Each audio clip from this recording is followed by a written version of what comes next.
Bonjour, nouveau rendez-vous de Ma Région et moi ce mois-ci avec la région Auvergne-Rhône-Alpes. Nous recevons Sandrine Schex, bonjour. Bonjour. Vous êtes vice-présidente de la région Auvergne-Rhône-Alpes, déléguée à l'action sociale et au handicap. Comment la région a réussi à devenir un modèle en termes d'action sur la question du handicap? Ça a été une volonté du président Laurent Wauquiez de faire en sorte que nous prenions en compte l'ensemble des personnes en situation de handicap qui vivent dans notre belle région et de prendre en compte tous les handicaps avec la transversalité, c'est-à-dire que l'ensemble des vice-présidents et des directions s'interrogent sur l'accessibilité de nos politiques publiques. Sandrine Schex, on voit vraiment que le handicap aujourd'hui est transversal sur un certain nombre de sujets à la région Auvergne-Rhône-Alpes. Oui, c'est vraiment la clé de la réussite, c'est que tout le monde prenne en compte le handicap dans ses politiques.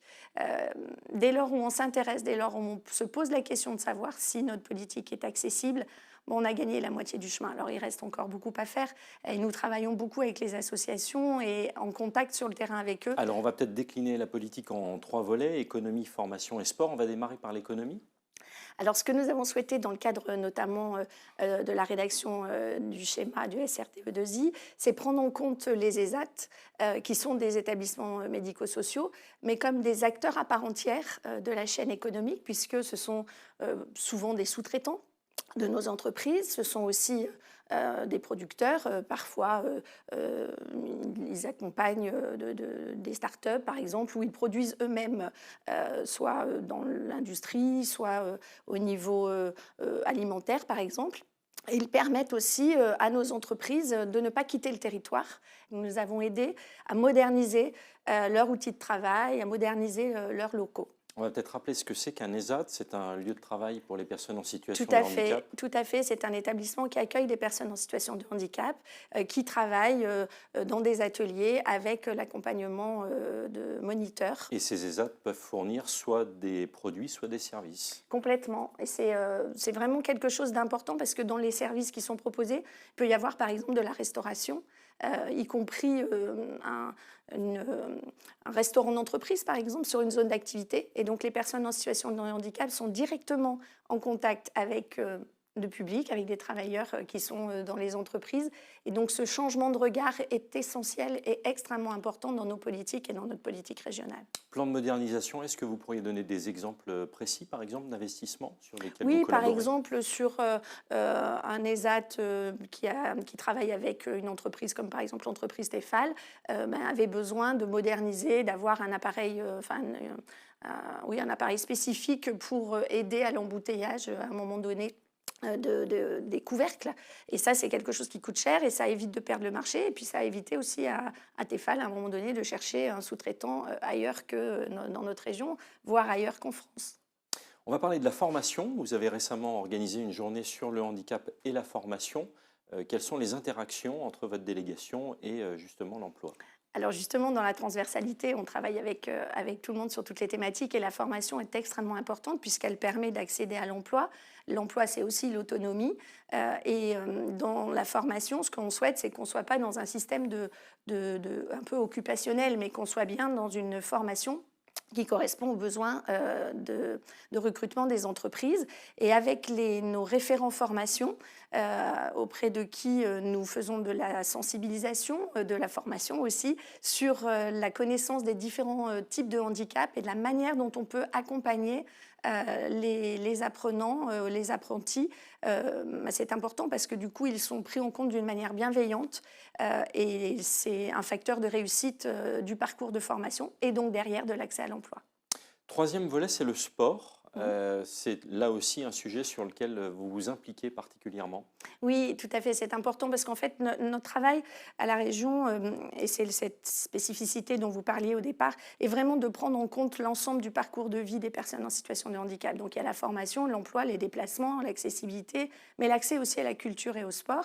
Et en ce qui concerne le sport, nous travaillons avec nos partenaires des deux ligues, la Ligue régionale donc de handisport et la Ligue régionale de sport adapté, puisqu'il y a, il ne faut pas l'oublier, 80% des handicaps qui sont invisibles. Le sport adapté, c'est le handicap psychique et mental, handisport, le handicap physique.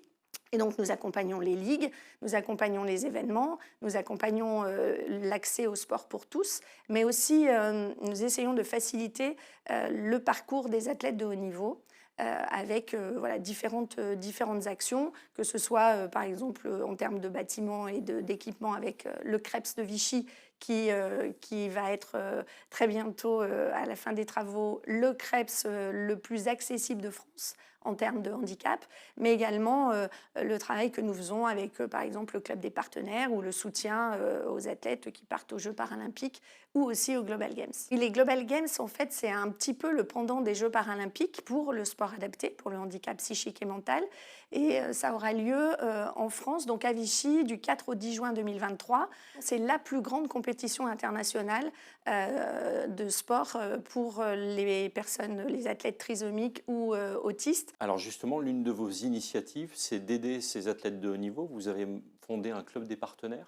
Oui, tout à fait. Alors c'est assez unique aussi en France et la région Auvergne-Rhône-Alpes a incité l'ensemble des acteurs, donc la Ligue de sport adapté handisport, à se rassembler, à créer une plateforme sur laquelle on présente les différents athlètes handisport et sport adapté. Mais ils ont besoin parfois d'aide au matériel, d'aide à leur déplacement, d'aide financière pour payer des coachs sportifs, un coach mental. Deuxième volet de votre action, c'est tout ce qui concerne la solidarité. Est-ce que vous pourriez nous donner quelques entités avec lesquelles vous travaillez? Alors, nous travaillons dans le cadre de notre plan régional de solidarité avec les acteurs de la solidarité, donc tous ceux qui aujourd'hui œuvrent pour les personnes qui sont en précarité, donc le Secours populaire, la Croix-Rouge, le Secours catholique, enfin tous ces acteurs qui font un travail absolument remarquable avec tous les bénévoles qui sont mobilisés et qui ont été, j'allais dire, essentiels, notamment pendant la crise du Covid. Et donc nous les accompagnons en investissement pour les aider à moderniser, à rénover leurs locaux, créer des conditions de travail aussi pour les bénévoles qui soient dignes, parce que souvent ce sont des locaux qui sont un peu vieillissants, ils ont besoin de matériel, de frigo, ils ont besoin de véhicules pour se déplacer, pour faire la collecte alimentaire.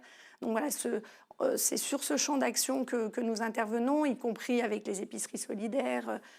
Voilà, on essaye de faciliter le travail de tous ces bénévoles qui font un travail remarquable auprès de ceux qui sont en difficulté. Vous les aidez dans leur fonctionnement quotidien. On essaye de faire en sorte, par exemple, d'attirer aussi à eux de nouveaux bénévoles. Et dans le cadre du Pass Région, nous avons des jeunes qui font un certain nombre d'heures de bénévolat auprès d'eux.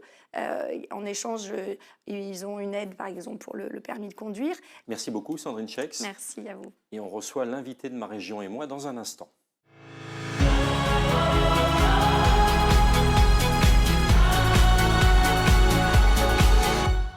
Deuxième partie de Ma Région et moi avec Jean-Christophe Guidolet. Bonjour.